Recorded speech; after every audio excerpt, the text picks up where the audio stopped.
start today talking about education, education worldwide. Our World in Data just updated their page on global education. We also have some new figures from UNESCO. So let's talk about our World in Data first. There have been big changes in numbers on the number of people who have received at least some basic formal education. We're going to talk about starting from 1900 just to prove a point. In 1900, 66.8% of the world had no formal education, and only 33.2% had at least some basic formal education. Fast forward to 2020, now we have 13% of the world with no formal education, and 87% has at least some basic formal education. So obviously, a lot of work to go there, but also incredible changes, and 86.81% of the world is now literate. So that's getting close to 100%. Wow. And I have a feeling that in 1900, in ways that we'll not be able to prove, that the 35% or so that were getting some kind of, as you put it, formal education, that some of that formal education we would now treat as more basic or rudimentary. Not knocking educated people in the 19th century or the turn of the 20th, but one room schoolhouse, maybe only going to school through 12 or 13 or 14 years of age, probably far, far, far fewer women. In fact, not probably, certainly. So the change is probably even more dramatic than the statistics. One thing that I also always want to add to these global numbers, in addition to the one that you just made about how the quality of education is getting better as well, is that because the global population has been increasing so much, the fact that these percentages are still so high is even more of a success than it may seem at first blush. And then, turning to specifically women and girls, these are the new figures from UNESCO. We're talking about girls now up to the age of 18, because these are data points about schooling through what Americans would call generally high school.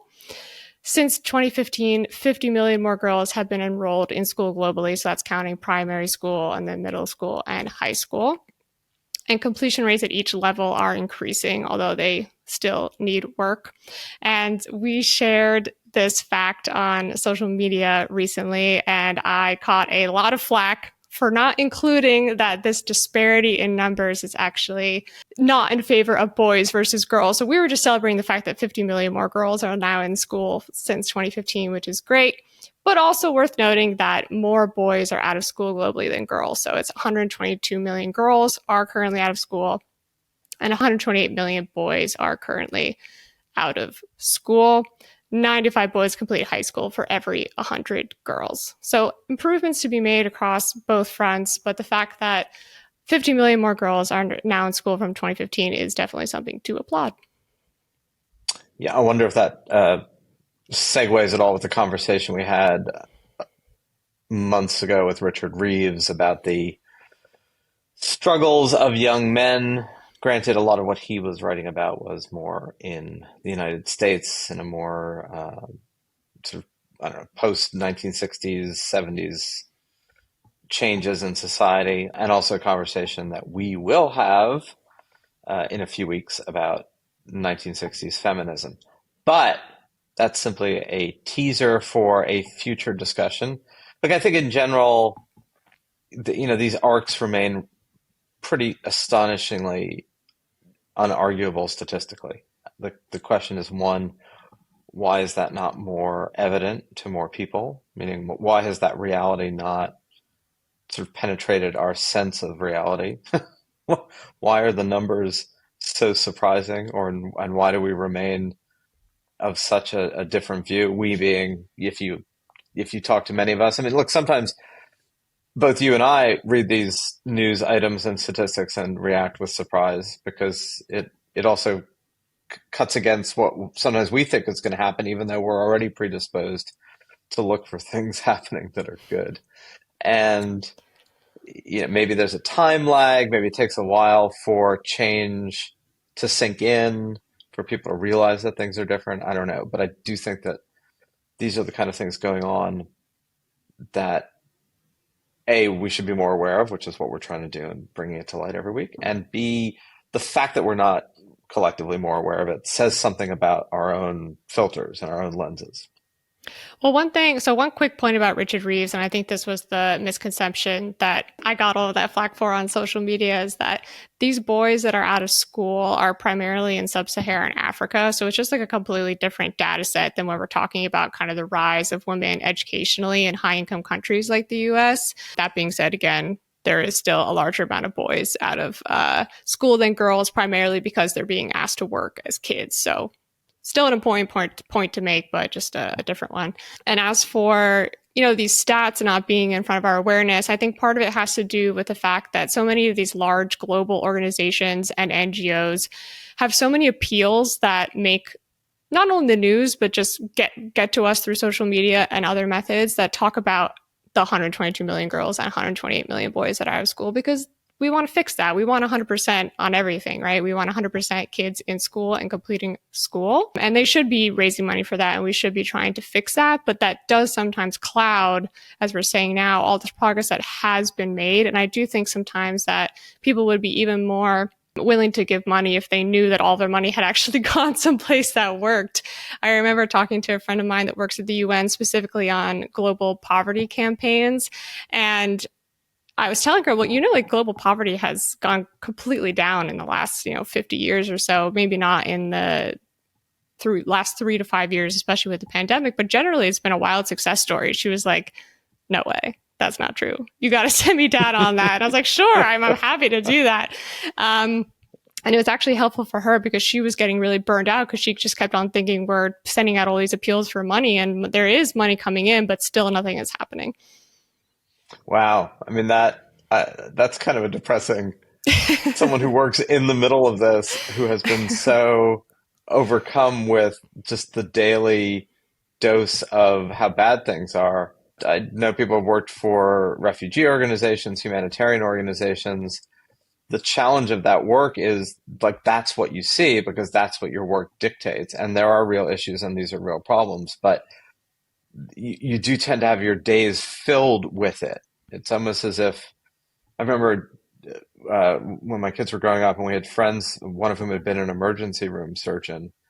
And I think they were like going to arrange a play date. And the person was adamant about their son not playing on a trampoline because he had seen so many cases of kids getting injured on trampolines because he worked as an emergency room surgeon, all of which was absolutely accurate statistically, but it made it seem as if there was this easy equation between sort of, trampolines and fatal and or really bad injuries.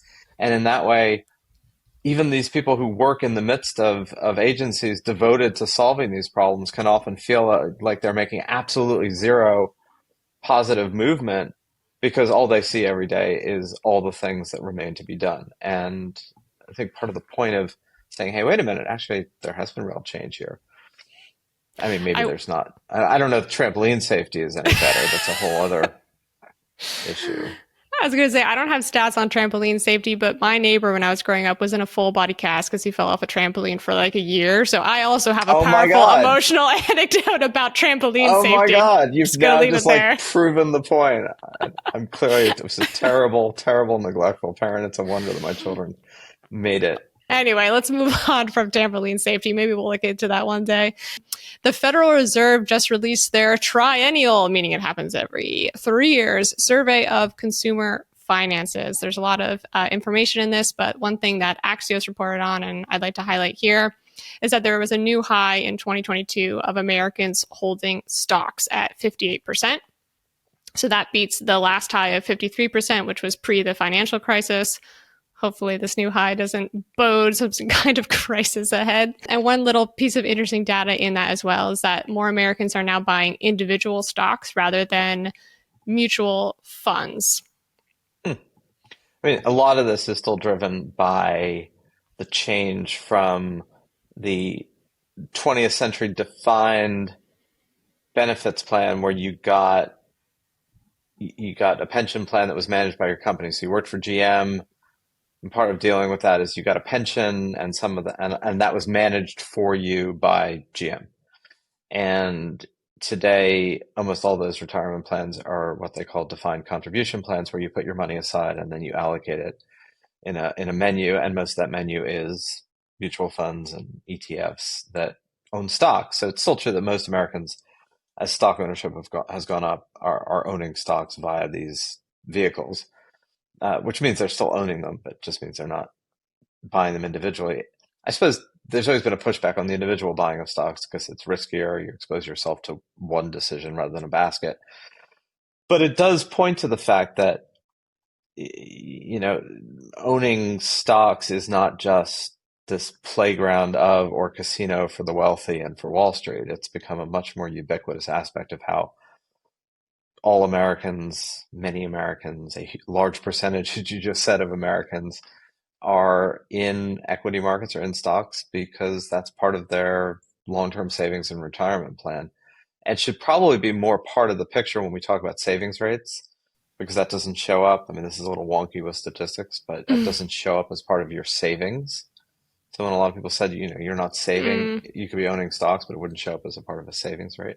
And I would say there was a really, really good film that came out called Dumb Money about this whole Robin Hood episode on Wall Street, which you and I talked about at the time on an earlier podcast. But it's a really, really interesting, smart movie about sort of the democratization of people owning stocks versus a few really rich and not so nice Wall Street hedge fund and other managers. How much did we make today? 5 million.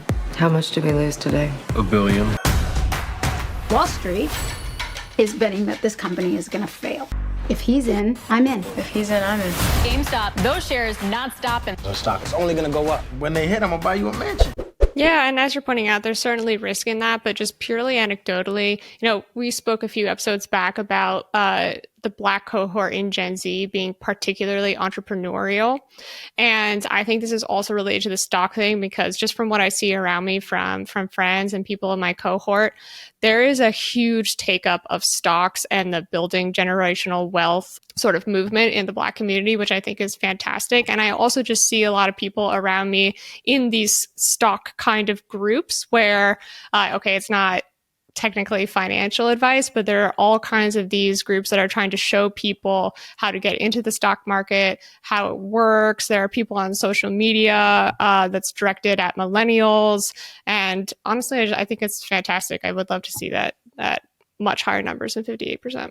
A lot of that frenzy around GameStop and Robinhood was fueled by, as you just mentioned, by social media boards, particularly by Reddit groups.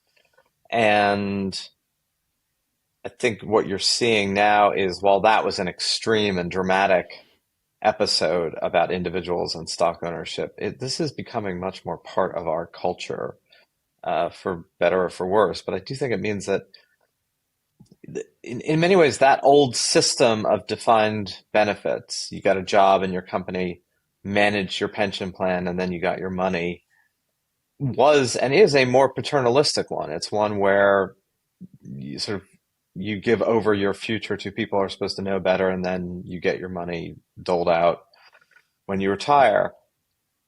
The positive side of this world of people owning equities and more individually managing their own retirement and savings incomes is that you do de facto take more ownership of it. Now, yes, maybe you make more mistakes and maybe there's more risk, but the idea that you are more responsible for your future, or that you have the capacity to be responsible for your future, in many ways is an empowering one and an important one, and I think at least a good thing. Yeah, I'm with you 100%. We hope these conversations offer an antidote and alternative to the daily diet of doom, particularly in these days when war and dysfunction seem to be high on the collective radar screen. And even in those moments, it's a good thing to step back, take a very deep breath, and look at all that is going on in the world other than that, or in addition to that.